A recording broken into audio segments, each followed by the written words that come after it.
किसान का सपना। भारत के एक छोटे से गांव बिलासपुर में एक मेहनती किसान रामू रहता था। रामू का जीवन बहुत साधारण था। सुबह सूरज निकलने से पहले उठना, बैलों को चारा देना, खेतों में हल चलाना और शाम होते ही थककर घर लौटना। उसका परिवार छोटा था, पत्नी गंगा और 10 साल का बेटा मोहन। रामू बचपन से ही खेती करता आया था। उसके पिता भी किसान थे और उन्होंने हमेशा यही सिखाया था कि धरती मजबूत नहीं बोलती, जितना डालेगा उतना लौट आएगी। पर समय बदल चुका था। मौसम अब पहले जैसा नहीं रहा। बरसात देर से आती थी और कभी कभी इतनी होती कि फसलें बर्बाद हो जाती थीं। एक बार ऐसा ही हुआ।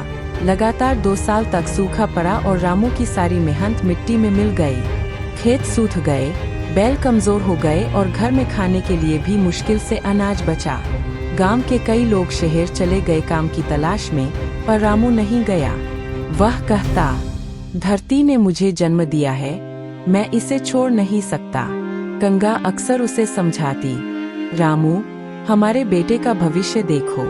शहर में कोई काम कर लो, यहाँ तो सिर्फ कर्ज बढ़ रहा है। लेकिन रामू की आंखों में एक सपना था, अपनी खेती को नई तकनीक से आगे बढ़ाने का। एक दिन गांव में कृषि विभाग की एक गाड़ी आई। उसमें से अधिकारी उतरे और गांव वालों को नई खेती की तकनीक, ड्रिप सिंचाई और जैविक खाद के बारे में समझाने लगे। रामू बड़े ध्यान से सुनता रहा। उसे लगा मानो कोई उसके मन की बात कह रहा हो। उसने तय किया कि चाहे कर्ज लेना पड़े, वह ये नई तकनीक अपनाएगा। गांव के कुछ लोग उसका मजाक उड़ाने लगे। अरे रामू, तू पागल हो गया है क्या? ये सब शहरों की बातें हैं, हमारे खेतों में नहीं चलेंगी। पर रामू ने किसी की नहीं सुनी। उसने अपने 2 बीघे खेत में ड्रिप सिंचाई लगाई, जैविक खाद तैयार की और बेहतर बीज बोए। हर दिन वह खेत में जाकर पाइपलाइन की जांच करता, पौधों को देखता और नोटबुक में लिखता कि किस दिन कितनी नमी रही। धीरे धीरे फसल बढ़ने लगी, पौधे हरे भरे दिखने लगे। गंगा को भी अब विश्वास होने लगा कि शायद रामू का तरीका सच में काम कर रहा है। जब कटाई का समय आया तो पूरे गांव में सबसे अच्छी पैदावार रामू के खेत में हुई। उसकी उपज बाकी किसानों की तुलना में 3 गुना थी। गांव वाले चकित रह गए। वही लोग जो उसका मजाक उड़ाते थे, अब उसके पास सलाह लेने आने लगे। रामू भाई, ये ड्रिप सिंचाई कैसे लगाई जाती है? तू जैविक खाद कहाँ से लाता है? रामू मुस्कुराता और सबको समझाता, ज्ञान बांटने से बढ़ता है, घटता नहीं। उस साल रामू ने अपने बेटे मोहन को अच्छे स्कूल में दाखिला दिलाया। उसने अपने पुराने कर्ज भी चुका दिए। गांव में अब लोग उसे सम्मान से देखने लगे। सरकार ने उसे उन्नत किसान पुरस्कार से भी सम्मानित किया। लेकिन रामू का सपना यही खत्म नहीं हुआ। उसने कहा, मैं चाहता हूं कि हमारे गांव का हर किसान अपनी खेती में विज्ञान और प्रकृति दोनों का संतुलन बनाए, तभी असली समृद्धि आएगी। उसने गांव के युवाओं को इकट्ठा किया और एक किसान समूह बनाया।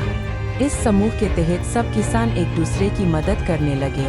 कोई बीज बांटता, कोई ट्रैक्टर देता, तो कोई जानकारी साझा करता। धीरे धीरे गांव की तस्वीर बदलने लगी।